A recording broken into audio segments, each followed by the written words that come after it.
जी नमस्कार। सच साहिब सर। क्या नाम है जी आपका? मेरा नाम पूजा किशोर मुड़ू। पूजा जी कहाँ से आए आप? मैं जिला पुणे महाराष्ट्र से हूँ। पूजा जी, संत रामपाल जी महाराज की शरण में आने से पहले आप क्या भक्ति साधना करते थे? जी मैं संत रामपाल जी महाराज के चरण में आने से पहले पारंपरिक देवी देवताओं की जैसे कि ब्रह्मा विष्णु महेश देवी दुर्गा की पूजा करती थी। बहन जी, ये जो पारंपरिक पूजाएं हैं जिनको करोड़ों लोग आज भी करते हैं, तो आपने इन सभी पूजाओं को छोड़कर संत रामपाल जी महाराज जी की शरण में क्यों गए आप? अ, उसकी एक वजह है, जब भी मैं पारंपरिक देवी देवताओं की पूजा अर्चा करती थी, जैसे कि बचपन से लेके 21 साल तक मैंने पूजा अर्चा की। मुझे थोड़े बहुत लाभ मिलते थे लेकिन क्षणिक थे वो। अ, हम उपवास रखते थे, भोग लगाते थे, जैसे कि हम भंडारा भी करते थे, धार्मिक स्थलों पे जाना आना था, पूरी तरह से कर रहे थे, फिर भी हमारे जीवन में सुख शांति नहीं थी। बहन जी, सबसे पहले हम आपसे ये जानना चाहेंगे, आपको अपने जीवन में क्या क्या परेशानियां थी? मुझे शारीरिक प्रॉब्लम थी, जहाँ तक कि सब डॉक्टर के पास जहाँ रशियन रिटर्न, अमेरिका रिटर्न, जितने जितने बड़े डॉक्टर हैं, पुणे में दिखाया, मुंबई में दिखाया, फिर भी मुझे मैं मेडिकल फील्ड से हूँ और मुझे सब पता था। मुझ पे हार्मोनल इंजेक्शन देते थे, मुझे हिपेरिन इंजेक्शन भी दिया जाता था, फिर भी मेरी प्रेगनेंसी कभी कंटिन्यू नहीं हो पाई।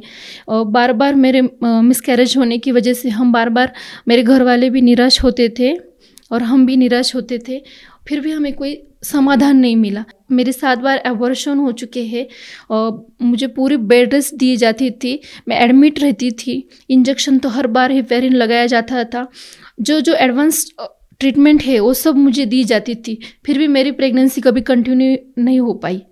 बहन जी, आप खुद मेडिकल फील्ड से बिलोंग करते हैं, इसके बावजूद भी आपको इतनी सारी परेशानियां थी। आपने सभी प्रकार की मेडिकल सुविधाओं का लाभ उठाया, उसके बावजूद भी आपको कोई लाभ नहीं मिल पाया। आप जो पुत्र प्राप्ति चाहते थे वो आपको नहीं हुई, तो फिर आपको संत रामपाल जी महाराज के बारे में कैसे पता लगा? जी, मैं बहुत हताश हो गई, निराश हो गई। एक बार तो मैंने हमारे घर में, मैं पोथी पुराण 18 पुराण ज़्यादा पढ़ती थी, वो सब मैंने एक बार गुस्से में आके पानी में बहा दिए और मैंने सब छोड़ दिया, पूरी तरह से मैं नास्तिक हो गई। लेकिन एक बार जब मैं हॉस्पिटल में, हमारे यहाँ एक संत रामपाल जी महाराज के शिष्य है, वो मुझे बार बार बताने की कोशिश करते थे, लेकिन मेरा पूरी तरह से अध्यात्म से भरोसा ही उठ गया था। एक तो मुझे मेडिकल लाइन से कुछ फ़ायदा नहीं हुआ और अध्यात्म से भी कुछ फ़ायदा नहीं हुआ, तो मैं बहुत हताश हो गई। उन्होंने कहा एक बार उसे पढ़ो, देखो, सुनो। तो उन्होंने मुझे संत रामपाल जी महाराज की नैन गंगा पुस्तक दी और उसके साथ साथ गीता भी दी। दोनों पढ़ के जब मैं वो दोनों को पढ़ी, समझी, तो मुझे लगा कुछ तो है इसमें। तो उस तरह से मुझे संत रामपाल जी महाराज के चरण में आने का मौका मिला। आपने संत रामपाल जी महाराज से नाम दीक्षा कब ली? मैंने 14 अगस्त 2014 को संत रामपाल जी महाराज की दीक्षा ली। बहन जी देखिए, सबसे पहले हम आपसे ये बात जानना चाहेंगे, आप महाराष्ट्र के पूना से बिलोंग करते हैं और संत रामपाल जी महाराज जी हरियाणा से हैं, तो क्या आपके परिवार में या आपके किसी फ्रेंड ने इस बात का ऑब्जेक्शन नहीं उठाया कि अगर आपको गुरु बनाना ही है तो महाराष्ट्र के ही किसी संत को गुरु बना लें, महाराष्ट्र के ही किसी संत से, किसी गुरु से नामोपदेश ले लेंगे तो आपको उनसे ही लाभ हो जाएगा, आपको इतनी दूर नहीं जाना पड़ेगा? जी हाँ, मेरी पूरी फैमिली एजुकेटेड है, मेरे पति भी ग्रेजुएट है, मैं भी पीजी पास हूँ, फिर भी हम जब भी कुछ सोचते थे तो हर एक गुरु ऐसा होता है कि अपना अपना धर्म अपना अपना हिसाब से चलता है। लेकिन संत रामपाल जी महाराज के जब हमने सत्संग सुने, उनके वीडियो देखे, उनकी पुस्तक ज्ञान गंगा पढ़ी, तो उसमें सब जाति पाति एक करके ऐसे गुरु पूरे विश्व में नहीं है। इसकी वजह से मेरे पति ने कभी मुझे रोका भी नहीं और मुझे गुरु करने की परमिशन भी दे दी।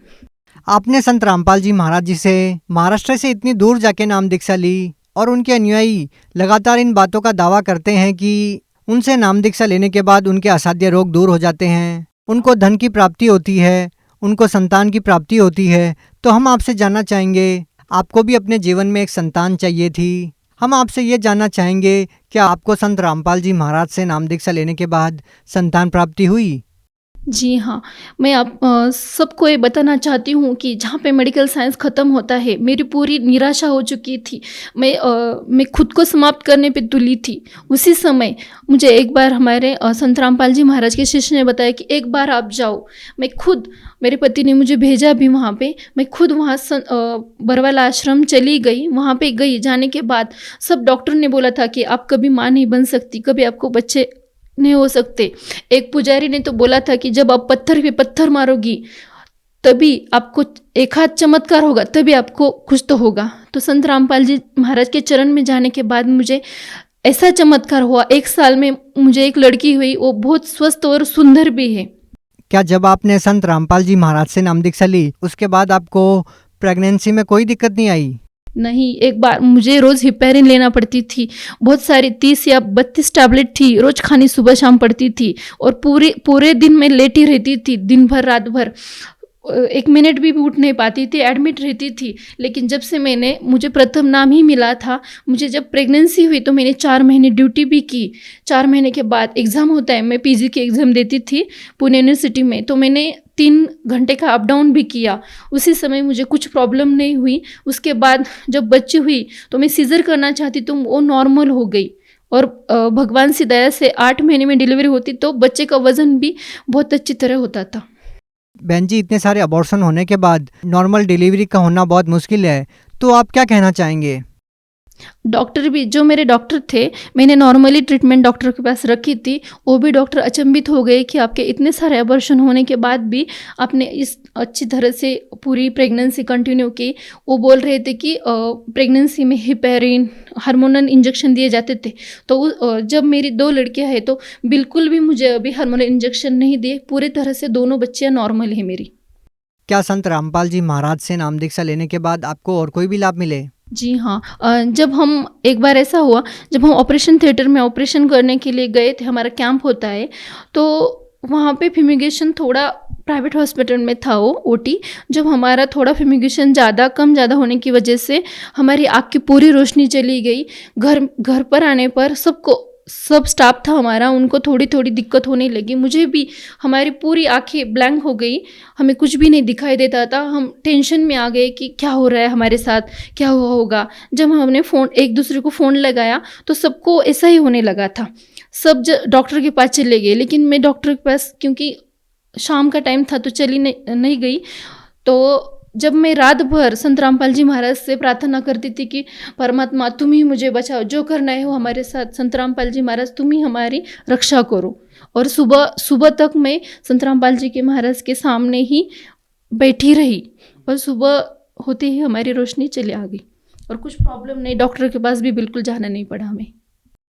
आँखों की रोशनी लौट आना ये थोड़ा सा हैरान कर देने वाला है, क्योंकि जिनकी आँखों की रोशनी चली जाती है उनको बहुत सारा मेडिकल ट्रीटमेंट लेने के बाद भी आराम नहीं मिलता।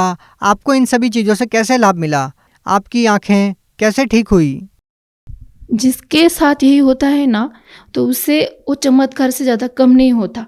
जिसको मतलब इसका अनुभव नहीं होता, हमारे साथ वो हुआ, जो हुआ, हम इतने ब्लैंक थे कि कल क्या होगा हमें पता नहीं था सबको। लेकिन मुझे विदाउट डॉक्टर न जागते भी मेरी रोशनी ठीक हो गई। मेरे पति जो बिज़नेस करते हैं, उनका भी थोड़ा पैसा था हमारे पास, लेकिन बरकत नहीं थी।